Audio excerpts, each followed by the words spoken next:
honesty. They expect, because they're pathological liars, that most people lie too.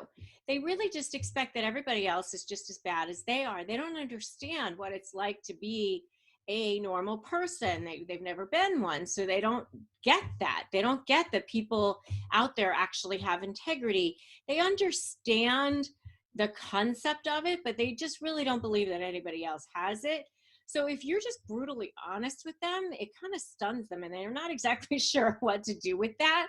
So for example, like if they, a covert narcissist is all often sick. That's one of the things that they do. They have this whole shtick that they're unwell in some way, they can't work or whatever it is.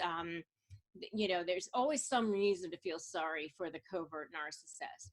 And so, if one day they're super sick and then the next day they show up at something fun, something that they want to actually be involved in, because of course they don't want to miss out on getting attention for themselves, just without any kind of sarcasm or attitude or whatever, just say, "Oh, I'm so surprised that you're here.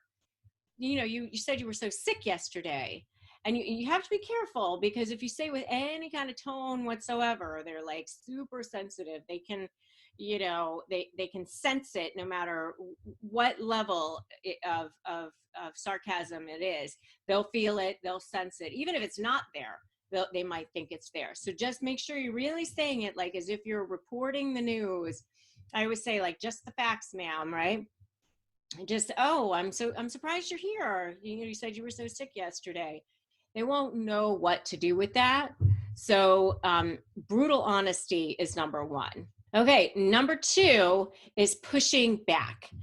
This is something that they don't expect, especially if you are used to giving in and acquiescing to whatever it is that they want.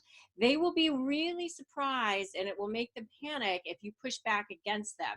If they start to realize this person they thought they had total control over is no longer listening to everything that they do, or doing everything that they say, or buying into everything that they're selling, it will stun them and it will start to panic them a little bit, because they'll be going, "What's going on here? Why is this person pushing back against me?"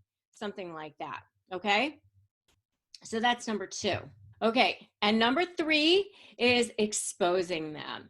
They do not want to be exposed for any reason whatsoever. If you really want to throw a narcissist into panic mode, let them think that they're going to be exposed, or actually expose them. If their flying monkeys find out who they really are, or if somebody that they respect gets to see some side of them that they don't want seen, then that's a really huge way to make a narcissist panic.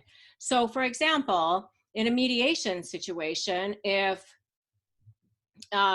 you know something about the narcissist that they don't want the other side to know, you might subtly say, like, that fact is going to come out. In my world, it could be that the person has a sexually transmitted disease and they are a doctor in the community. They probably don't want the world to know that. So especially if they got it by cheating on you and everything else. So sometimes, not going to court can be a huge motivator for a narcissist. It can really make them panic if they think that, the world is going to see things about them that they have taken painstaking efforts to hide and make sure nobody else knows. So number three is exposing them. Okay, and number four is losing control in any way. So remember what we talked about, that they're the most scared people on the planet. They're really like the bullies, you know how in A Christmas Story, that old movie, that, the little boy fought back against the bully and then the bully ended up running away.